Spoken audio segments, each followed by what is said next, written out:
পাঁচ জায়গায় 5 দিনে 9 কাজ করাকে হজ বলে। 5 জায়গা: মিনা, আরাফা, মুজদালিফা, জামারাত, বাইতুল্লাহ।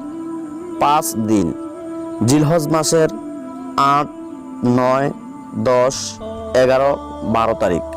9 কাজ: ফরজ 3 কাজ, ওয়াজিব 6 কাজ। ফরজ 3 কাজ: ইহরাম বাঁধা, আরাফাতের ময়দানে অবস্থান করা, তাওয়াফে জিয়ারত করা।